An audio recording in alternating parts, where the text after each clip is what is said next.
Welcome to Part 1 of S141. In this part, we will learn about the Army Health System, or AHS. Consider the pictures on this slide. What do you see? Obviously, these pictures have something to do with the Army Health System. You may have guessed a few of the functions. What you see is a depiction of the 10 Medical Functional Areas, or MFAs, that will be discussed in this video. Although no specific picture is provided, medical command and control applies to all of these medical functional areas because it is the function responsible for overseeing all medical operations. Here's an outline of the topics we'll cover. Today, we'll examine key aspects essential for the well-being of our soldiers. HSS and FHP, while closely related, differ in scope and application. Health service support is primarily focused on healthcare delivery from point of injury to definitive care, and force health protection is broader, encompassing functions such as preventative medicine and environmental health. There are 10 MFAs that encompass the breadth of medical services. We saw example pictures just a minute ago capturing these areas. MFAs provide a comprehensive framework for medical services in the Army. Care in the Army is structured into distinct roles. We will go over Role 1 through Role 4 and what this encompasses. The roles of care provide a structured escalation of care, ensuring soldiers get the appropriate level of medical attention.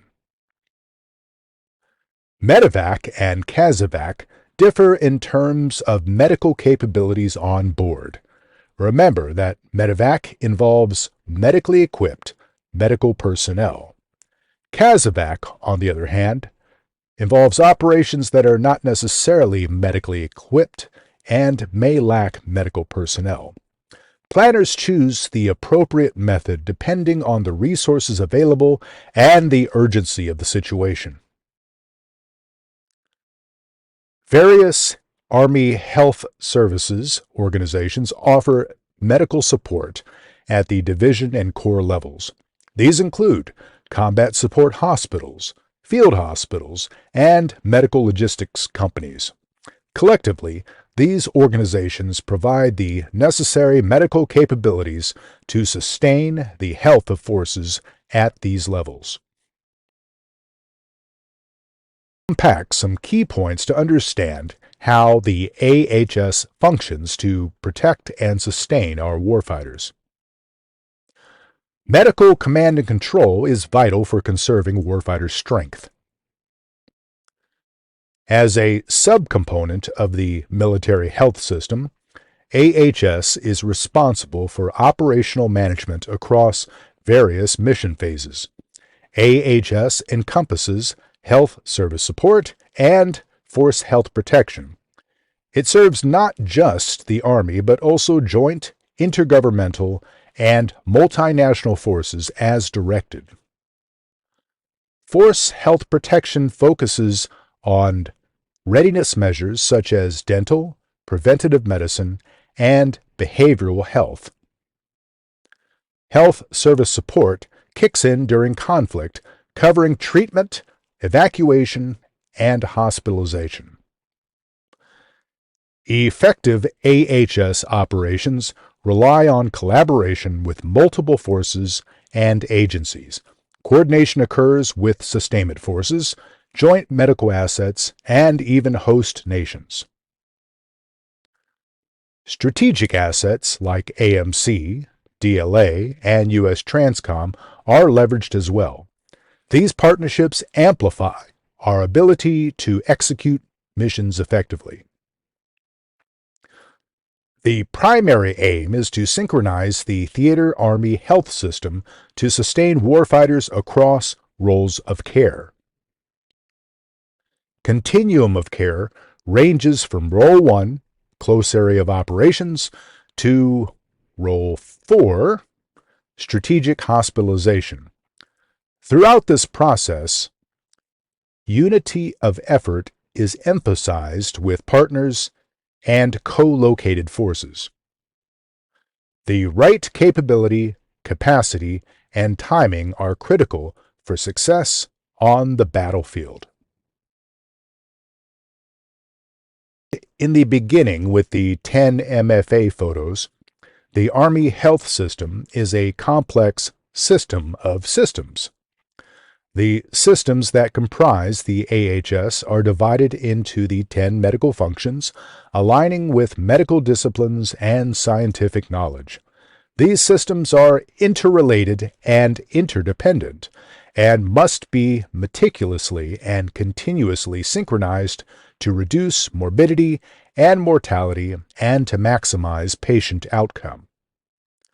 Please observe that health service support is found in the sustainment warfighting function, and force health protection is found in the protection warfighting function. The Army Health System organizes medical support through a structured hierarchy of roles of care, designed to stabilize and treat patients with escalating levels of medical expertise. Roles are generally not bypassed unless medically urgent, ensuring a continuum of care. Understanding these roles is crucial for effective medical support on the battlefield. Let's look at the 4 roles of care. So, prior to Role 1, point of injury care may consist of immediate first aid and life-saving measures provided by self-aid, buddy aid, or a combat lifesaver. Take note that Role 1 doesn't include the full menu of medical functions.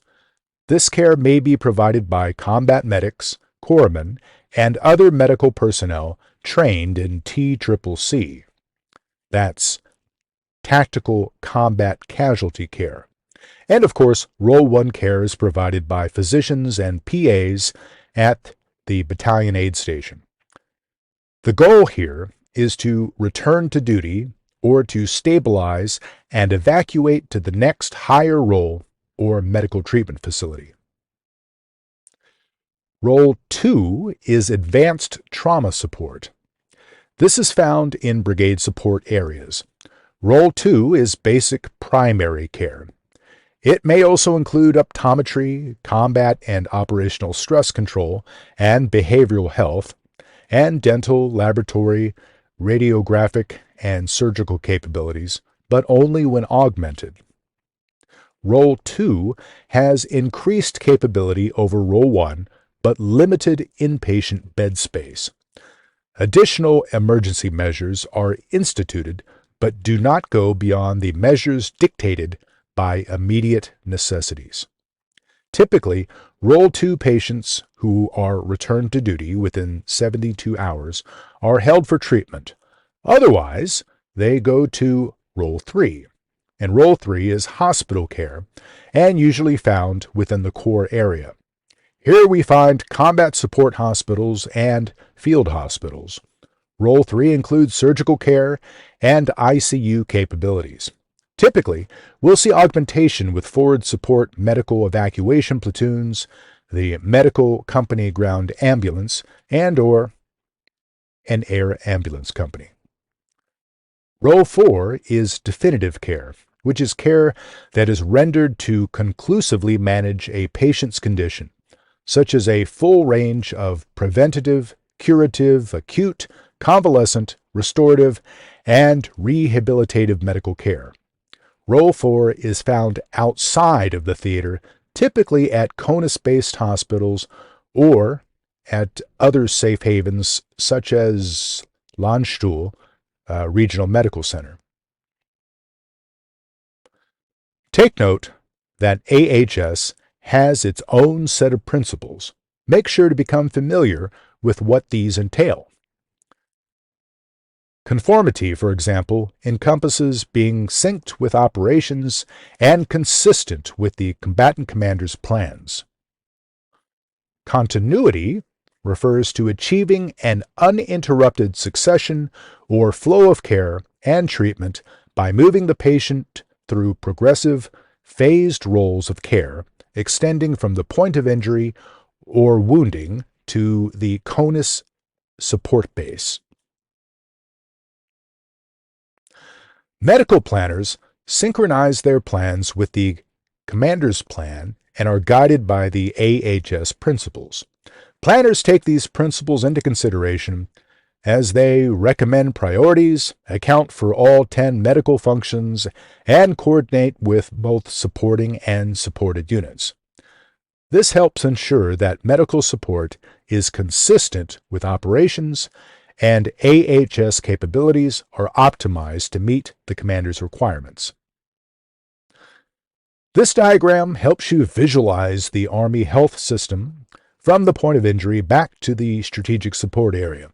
This is a good slide to put in your kit bag for later reference. This slide depicts medical C2 organizations. There are 3 medical command and control organizations. There's the MedCom DS, MedCom Support, and the Multifunctional Medical Battalion, or MMB. Just like on the previous slide, this diagram helps familiarize you with where these organizations are located on the battlefield, along with brief descriptions of what they do. Additionally, take note of the Medical Logistics Company, which is subordinate to the MMB and provides direct support for Class 8 supplies, optical lens fabrication and repair, and medical equipment maintenance to division and corps medical units. Also, disregard the typo on your slides, which has been corrected here. As a reminder, COCOM is the non-transferable command authority. Combatant Command, CCMD, is the organization, and Combatant Commander is the individual who's invested with COCOM. So the theater is established by the Secretary of Defense with the advice of the Joint Chiefs of Staff and recommendation of the theater commander. Starting at the forward line of troops, the ambulance platoon of the Armored Medical Company of the Brigade Support Battalion possesses a mixture of wheeled and tracked ambulances. The Med Brigade Support has 2 internal evacuation capabilities. The Field Litter Ambulance within the Area Support Medical Company and the Ground Ambulance Company. Per doctrine, the higher echelon will evacuate from lower echelons of care. Take note that the MCAS is replacing the Area Support Medical Company, and the term MCAS is used interchangeably for both organizations. The Medical Company Air Ambulance is the division asset structured to provide aerial medical evacuation support to the division. It has 15 air ambulances. Fixed wing evacuation is provided by Air Force assets and coordinated through the Joint Patient Movement Requirement Center, the JPMRC, for intra-theater movements and inter-theater patient movements. It should be noted that a theater evacuation policy of 7 days, for example, does not mean that a patient is held in theater for 6 days and then evacuated. Instead, it means that a patient is evacuated as soon as possible after the determination is made that the soldier cannot be returned to duty within 7 days following admission to a Role 3 hospital. This slide differentiates medevac and casevac and is another way to visualize the continuum of evacuation and roles of care from POI all the way to Role 4 definitive care. Although the joint definition includes self-aid, buddy aid, and combat lifesaver in Role 1, current Army doctrine does not. The roles of care start when first seen by trained medical personnel, for example, a combat medic. One rule of thumb: each role of care contains all the capabilities of the previous role and adds further medical capability. So I'm going to quickly click through the builds on this slide, which are largely self-explanatory if you've been paying attention to the previous slides. So, Role 1 care is the first care a soldier receives from medical personnel at the battalion aid station in this example. And then Role 2 care is provided by the BSB and medical units in support. So here, resuscitative treatment, patient holding capability, dental, lab, and x-ray capabilities are added. Role 3 care adds surgical capability and more comprehensive holding capability. Role 4 care is the most definitive level of care and is provided by fixed hospitals in CONUS or other relatively safe havens, for example in Germany. Okay, so here we see point of injury, and we have an armored medevac platform in the battalion area. There we go. And we're moving rearward towards the BSA, and there's a wheeled medevac vehicle there. And we go off to the CSA, the core support area, and you'll see a rotary wing medevac bird. And the rotary wing asset moves to the theater aerial port of embarkation. Then you have a fixed wing asset that moves to a fixed hospital somewhere. So the slide doesn't depict any ambulance exchange points, AXPs, which planners could establish between all of these nodes. This slide illustrates some of the modular options for deployment. So the hospital was designed to be more modular than the combat support hospital, which is, I should say, the field hospital. The combat support hospital, which was designed around 2004. And there were some things that it just couldn't do. So this is the answer. So take some time to review the options available to the combatant commander. This slide captures the force health protection options that medical planners can consider as they prepare options for the combatant commander. Take some time to familiarize yourself with these capabilities. For example, the area medical lab identifies and evaluates health hazards in the area of operations through analyses and assessments of nuclear, disease, chemical, endemic disease, and occupational and environmental health threats. There's presently one in the Army, and it's with the 44th Medical Brigade. The Medical Detachment Vet Services Support provides dispersed veterinary Role 1 to 2 medical and surgical care, Role 3 comprehensive canine medical and surgical care to military and DoD contract dogs. It also provides DoD food source audits and inspections. The Dental Company Area Support provides dispersed operational dental care consisting of emergency and essential dental care to eliminate emergencies. There we go. And then you have the operational, the combat operational stress control element. And the preventative detachment. Okay. So with the publication of FM 4-02 in 2020, the Mission Command Medical Function was replaced with Medical Command and Control. And this is in line with ADP 6-0. As discussed earlier, the Army Health System principles apply across all medical functions and are synchronized through medical command and control. The AHS command and control consists of both formal medical command organizations and the surgeon's technical supervision at the echelon of medical assets. The MedCom DS is assigned to the Army Service Component Command. As one of the theater enabling commands, the MedCom DS is the theater medical command responsible for integration, synchronization, and command and control for the execution of all AHS support operations within the AOR.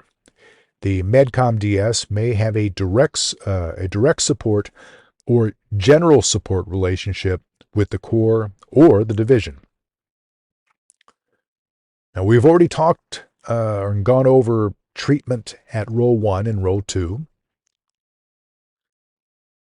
I also talked about TCCC, or Tactical Combat Casualty Care, which is immediate far-forward care that consists of those life-saving steps that do not necessarily require the knowledge and skills of a physician. The combat medic is the first individual in the medical chain that makes medically substantiated decisions based on medical military occupational specialty specific training. We've also talked about Role 3.